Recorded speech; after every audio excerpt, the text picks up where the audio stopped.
Welcome back to another episode of the All It Takes No Whiffs podcast. I'm Alex, that's Christian, and we got another great episode for y'all this week. But before we get started, make sure y'all make sure y'all subscribe, and make sure y'all turn on notifications to know when we post new content.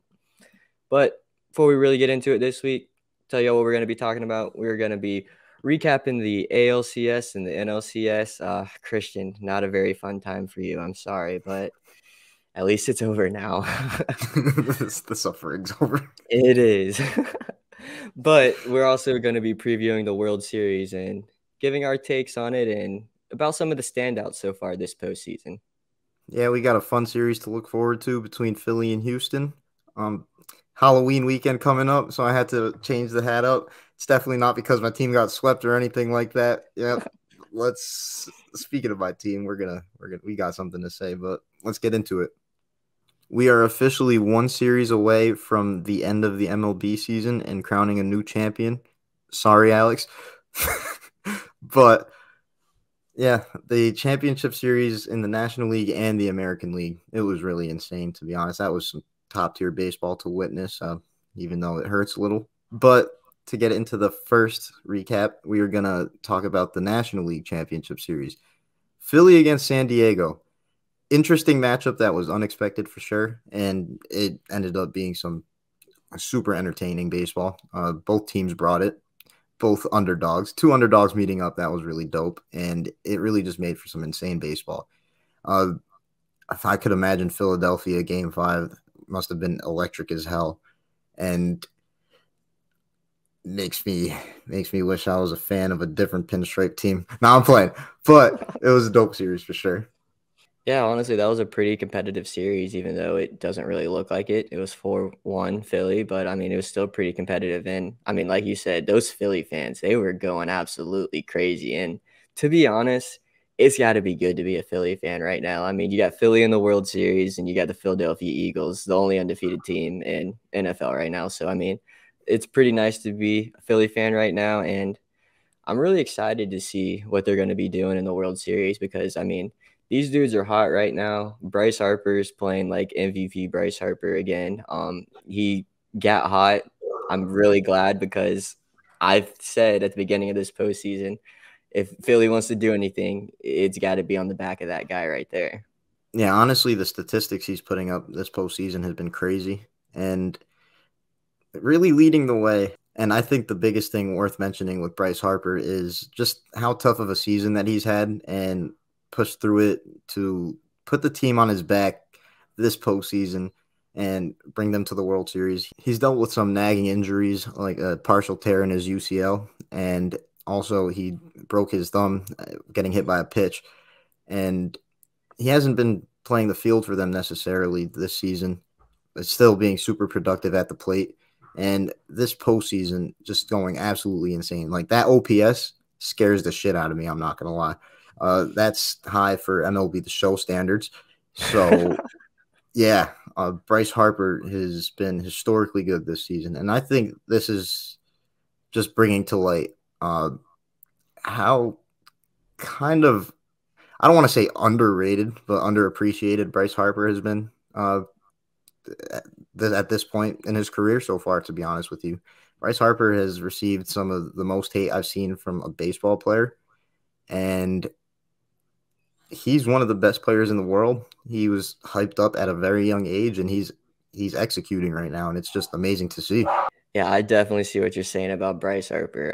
Dude has gotten hate really for no reason. I really didn't like him at the beginning of his career, but I mean, I read a book about him actually, probably 5 or 6 years ago that really changed my opinion on him, and I have a lot more respect for him. But I'm just happy to see him having success in the postseason. Never really did with Washington. And earlier this season, like you said, at the beginning of the year, he had a partial tear in his UCL. They didn't know if he was going to be able to play it all the rest of the year, but he didn't have to have Tommy John, so he's able to hit. And there was at points this season where people were saying that he could win MVP, even though he's just at DH. That's how good of a hitter he was at the beginning of this year.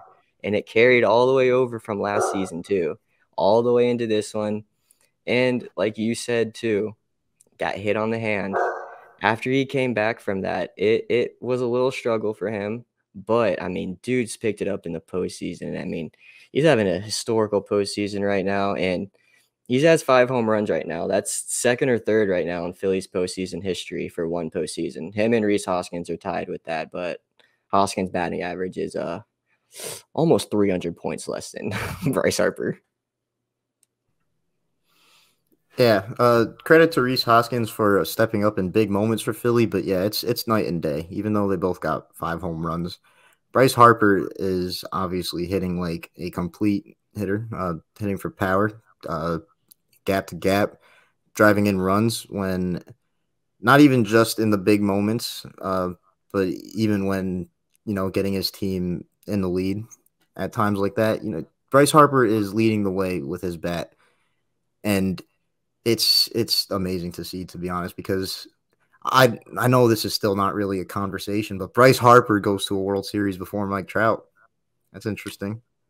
Well, that is very interesting too. And one of the things I thought was really cool is after he hit that go-ahead home run in the 8th inning, some camera caught him saying, "Wow, I just really did that." And that's coming from one of the best players in all of sports, really. I mean, to have them say something like that just speaks volumes of what postseason baseball and postseason in any sport really can mean to anybody. I mean, that's just a really cool moment to see. Yeah, man. Bryce Harper, career defining moment right there. And credit to San Diego, though, even though they only won one game in the series, they really made it competitive. It looked like they were going to stretch it to 6 games before Bryce Harper did his thing in the 8th inning.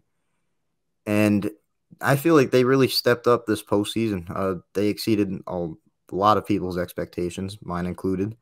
And you got guys, honestly, that trade with Washington seemed like it panned out relatively well when it came to the postseason. I feel like Soto and Josh Bell stepped up for them. And I think that's going to be interesting moving forward if they have a complete team going into next season. So shout out San Diego, but y'all lost Philly to the World Series. Yeah, and San Diego's got a lot of free agents going into next year. I know Josh Mm. Bell and Will Myers are two of those guys who are free agents. So it'll be interesting to see what they do. And Tatis is going to come back at some point next year. I think they'll be fine with that. But just before we move on to the ALCS, there's just one more player I really want to talk about because this dude, I mean, he's been shoving it all postseason long. And Zach Wheeler has had a really, really good postseason so far. He's pitched in 3 games, 25 innings pitched, only 5 earned runs giving up, 25 strikeouts, and a 118 batting average against him. It's pretty good. Guys aren't getting on base. I know he pitched, I think, game 1 against the Padres in um, in San Diego, and he went, I think it was 7 or 8 innings, no runs given up. It was just a straight up dominant performance. And if this dude can do that twice for this series, I think Philly will have a good chance because they have another guy named Aaron Noel who's been pitching pretty good too. Yeah, those two leading the rotation for Philly.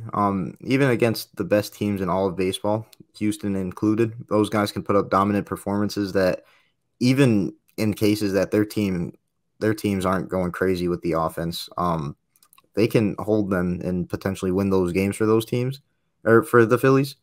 It seems interesting to me how that's going to play out in the World Series, but another pitcher that deserves some recognition on Philly, Sir Anthony Dominguez out of the bullpen has been lights out for them. Minus one kind of shaky appearance. He has been lights out. 117 ERA, and opponents can't seem to get hits against him. 115 batting average against. That's pretty wild. Yeah, I mean, besides the one outing that was a little rough, it was actually a blown save. But I mean, this dude is bringing it this postseason, and it's one of those factors that we talked about at the beginning of the postseason too. The Phillies bullpen, was it gonna be able to hold up? And so far, it has. We'll see how it is in this next series for the World Series. But Sir Anthony Dominguez has definitely been one of the best relief pitchers this postseason. Yeah, definitely a big shout out to Sir Anthony Dominguez. Let's see if he can maintain it in the World Series against the team that won the American League Championship Series, and that's not the New York Yankees. The Houston Astros swept the New York Yankees. And oh yeah, go Yankees. But no, on a serious note, Houston just continued their dominance, steamrolling through the playoffs, undefeated in the playoffs right now. I wasn't thinking it was going to be this bad going into this series, but New York, we just looked defeated going into it, to be honest with you. And Houston continues to be the Yankees' daddy. Yeah, I mean, you put it perfectly, honestly. I really was not expecting a sweep at all. I mean, I was expecting y'all to get at least one game. I mean, Garrett Cole has been out there on the mound. I mean, the thing is Garrett Cole looked good. It's just that y'all's offense went stagnant this postseason, Mm-hmm. really. Not even this postseason, just this series. No one was kind of doing anything besides Harrison Bader. We talked about this before we started recording, but Mm-hmm. Aaron Judge, where did he go this series? You brought up a stat to me, and you said his OPS was in the 500s or 600s. That's like 600 points less than in the regular season. That is not very good, and that's the MVP of this year. So he didn't really contribute that much, and we heard it from y'all's fans. Y'all's fans were not having it. Yeah, and I understand the criticism of Yankees fans for sure. They go over the edge all the time after what Judge did all season for us, getting us to this point, to be honest with you. I don't think it's really justified, but it's just bad is bad, to be honest with you. Aaron Judge did not come through. And as the leader of the team, I this might be mean to say about my team. To be honest, when it comes to the rest of the team, kind of gave up on them, mostly based off the second half. And it really just, I kind of felt like when it comes to seeing the Yankees, seeing how we want the Yankees to play baseball, we were still holding Judge to that standard while kind of, just, yeah, we know the rest of the team sucks kind of. And I think that kind of emphasizes the bad performance and that Judge had, to be honest, because even though he performed bad this postseason, you said it to me earlier. There's 8 other players on the field, and just because Judge performed bad doesn't mean that he should take all the blame when his bad is not even as bad as, a lot of the players that he's sharing the field with. And one other thing that you got to kind of contribute to it too is the coaching. Aaron Boone made a lot of questionable decisions. Um, I don't know. I'm pretty sure it was the last game, but bringing in Lou Trevino when your season's basically on the line, I just didn't think that was the right pitcher to bring in. I honestly thought he should have kept in the starting pitcher a little longer. But we saw what happened next. Everything kind of unraveled from there, and kind of brings us up to our ALCS MVP and someone I know who you are very fond of. This dude absolutely has been going off this postseason, and he's a rookie too.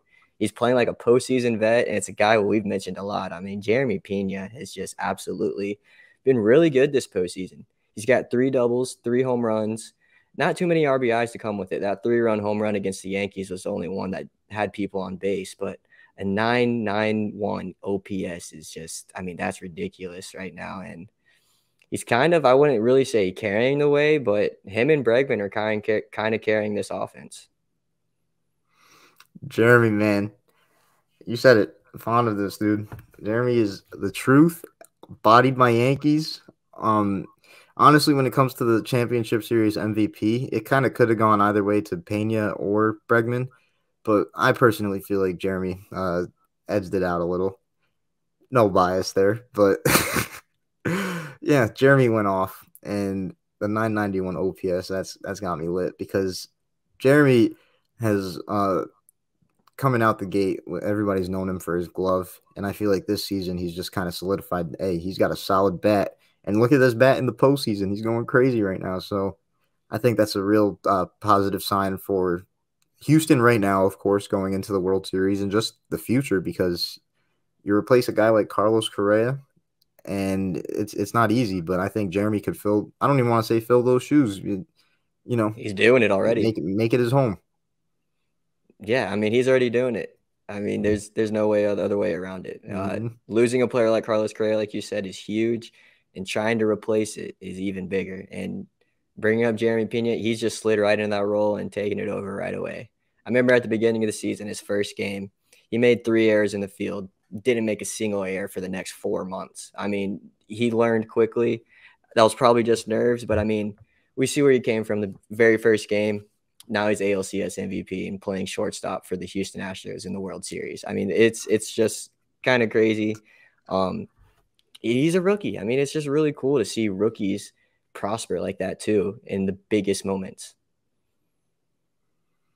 Yeah, for sure. And early sign that he's that guy in crunch time. So teams in the future, Houston too, because he might want to be an Astro for life. Secure that he's gonna need that bag if you want him to step up in October for you guys. Just putting it out there because he's that guy. Julio still rookie of the year, I guess, for the regular season, but my rookie of the year is Jeremy Pena. No, I totally feel you on that. And speaking of someone who's already gotten their bag, I mean, Alex Bregman, like you said, could have won ALCS MVP too.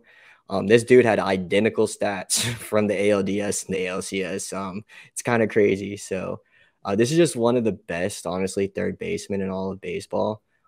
He's really taken over that leadership role now that Correa is gone and George Springer. And I mean, I saw a stat earlier today. Alex Bregman now leads the postseason for home runs for Major League third baseman, which is a really wild stat because Bregman's still relatively young. He's going to be in the postseason for a lot more time. So it's going to be kind of cool to see how many he's going to be ending up with at the end of his career. Yeah, I know Bregman gets a lot of slack for being part of that 2017 team, but honestly, he, like you just said, he is relatively young still. He was damn near a rookie at the time that they started seeing success, I'm pretty sure. And it feels like he's just like a 10-year vet in the league.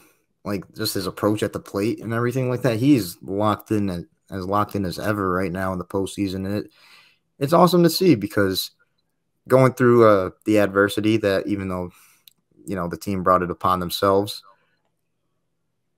which is tough to say because it's like Houston took like most of the slack for a lot of cheating scandals. Like I'm gonna call my team out since they suck. The Yankees, they had their cheating scandal, but Houston took the brunt of it. But regardless of all that, it took some time. But you got Bregman bouncing back real strong. It looked like he got shaky for a little around 2020 and 2021, but he's back. And Bregman, when he's at his best, top 2, top 3 third baseman in all of baseball, and he's about to show why he is because. Even though the numbers for the regular season might not be as good as Arenado and Austin Riley, I guess, when the World Series comes up, Bregman's about to be there. He's going to show why he's one of the best third basemen in all of baseball. Yeah, I mean, you bring up Austin Riley right there. I mean, I'd still put Riley behind him. I'd still put him behind Arenado, and I'd still put him behind Manny Machado, someone you didn't even mention. So, oh yeah, yeah. I mean, pretty good guys out there. But before we move on to the actual World Series itself, got a little one more thing we would like to talk about, and that's the Astros bullpen. The Astros bullpen has been absolutely dominant this postseason. The starters have been pretty good for them, but in the 7 games that they've played, they've pitched 33 innings, 0.82 ERA, and a .73 whip. That is disgusting. I mean, no one is scoring on these guys. No one's even really getting on base when these guys come in. So, I mean, these guys are just absolutely dominant. The main guys are Ryan Presley, he's their closer, Hector Neris, and then Ryan Stanek. Those 3 guys have been really good this year. I know I'm missing 1 or 2 more, but I can't think of them right now. I don't know why, but those 3 guys have been really, really good this postseason. Yeah, really good is honestly an understatement. I know we can credit the Yankees sucking towards their lack of offense, but when you're up against a team with a bullpen like this, it's kind of tough to ask them to to go crazy. But yeah, Houston moving on to the World Series. I feel bad for Philly having to deal with this pen, but I really want to know, Alex, how do you feel about this matchup between the Philadelphia Phillies and the Houston Astros this World Series? So this is really an interesting matchup because these teams played in the final series of the regular season, and Philly was trying to get in, and Houston was basically already in and stuff. And I'm pretty sure Houston actually handled them pretty good, even though they weren't really playing their guys. Not really saying that's going to be a factor in this, but I still think Houston. I mean, Houston is the all-around best team in Major League Baseball, and we have seen that. I mean, I'm talking about every single team this year. I know I said the Dodgers were the best team earlier. Nah, it's Mhm. been the Astros. Dodgers choked. Astros don't. Um, but I mean, other than that, I just really think that this Astros team is complete. I mean, their starting rotation is deep. They got four guys who they've been pitching all postseason long. Christian Javier really hasn't even been pitching that much, but I mean, you can throw him in there as the fourth guy. Um, and I mean, their bullpen, like we just said, has been gross. Their offense is absolutely nasty. I mean, there's not a flaw in this team. There's not a hole in this lineup. I mean, I really don't know what else to say about Houston, but for Philly, I mean, they just got to keep doing what I've said they got to do. Bryce Harper's got to be that guy. Schwarber's got to hit some bombs. Hoskins has got to keep doing what he's doing. Maybe get that average up a little. But I mean, Zach Wheeler and Aaron Nola, they got to lean on those two guys. Those, I think, if they want to win this series, those two guys are going to be probably have 2 wins each. That's just how I think it is, and those guys can do it. Man, you're honestly spot on right there. It's a kind of a slim chance, in my opinion, for the Phillies, but they could definitely execute if, like you said, the key is if they ride their starting pitching and if their bullpen could come through for them enough just to hold, just to contain the Astros from what they can really do. And their offense comes through enough. Like Bryce Harper leads the way, like you said, Schwarber, coming through with the power. That'd be huge for them. I feel like Castellanos, if he would have a good series, that'd be huge for Mm-hmm. Philly. But even with that in mind, containing the Houston Astros, what kind of thing is that to ask of somebody or some team? Like that is super difficult. I doubt that it's going to happen, to be honest with you, but that's the route I could see Philly winning. Slim, but possible. Yeah, and I honestly really liked how everything ended up. Both teams won their series on the same day. They're all going to have the same amount of off days with the World Series starting on Friday, and their rotations are going to be set too. I think I read that the Phillies may pitch Aaron Nola game one instead of Zach Wheeler. I think they want to give him an extra day of rest, but I mean, both of those guys are just really good anyway. But um, I mean, other than that, I'm really looking forward to the World Series. I honestly just can't wait for it to start up here on Friday. I actually have a Friday off, so I get to watch it. Dub. Yeah, man. World Series starting this Friday. It's definitely going to be interesting. I know I'd give the edge to Houston for sure. And calling it now, American League Championship Series MVP is going to be your World Series MVP. But Alex, let's go ahead and get into these official predictions. What do you think, Alex?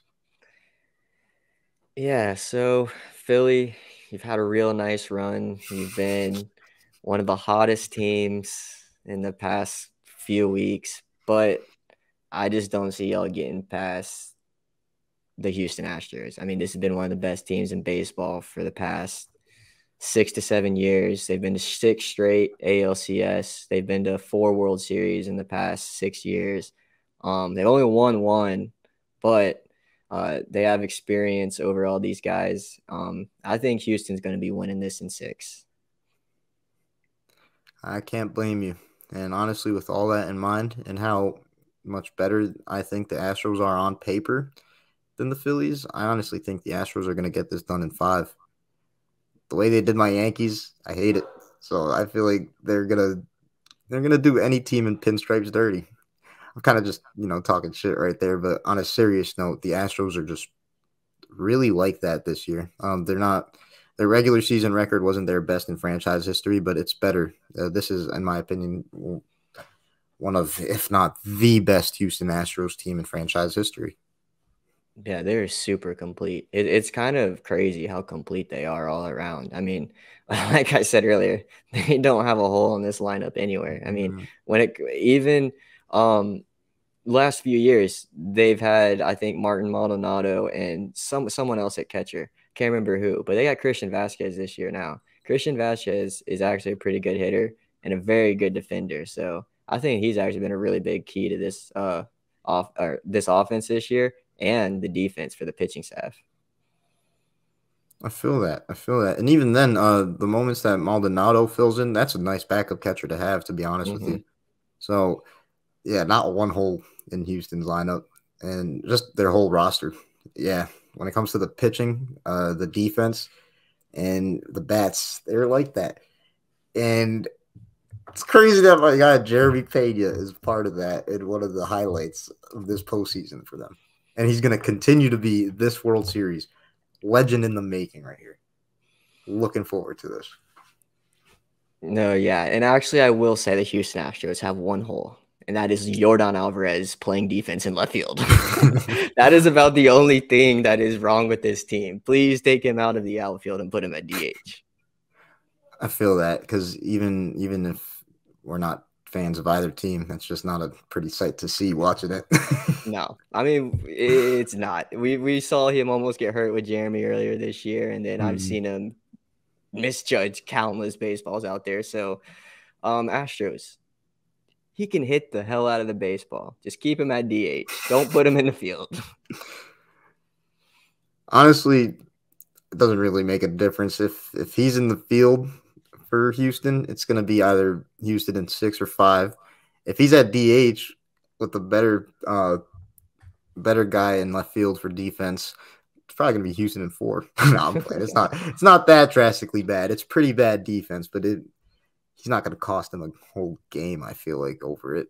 Nah, he definitely won't cost him a whole game. He probably will make up for it anyway and hit a home run. So it doesn't matter Exactly. anyway because we've seen him do that this postseason. But I'm really looking forward to this World Series starting.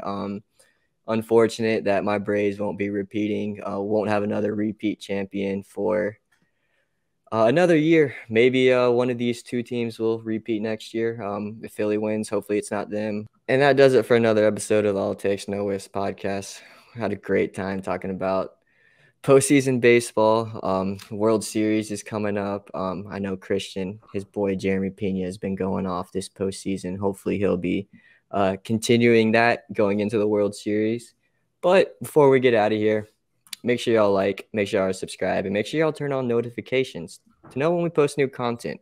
And also comment on who you think is going to be winning the World Series and who you think is going to be the MVP. We would love to hear who you think it is. Yeah, you guys can go ahead and leave that comment. You can also hit us up on any of our social medias. Let us know your thoughts on that. You can find us on Instagram, Twitter, and Facebook at ATNW Podcast. If you want, you could also find my personal Instagram and Twitter at Christian_S52. And you can also follow mine at AHendy2215. It's another great episode, and we'll have another one for y'all tomorrow for boxing, so don't go too far. Peace.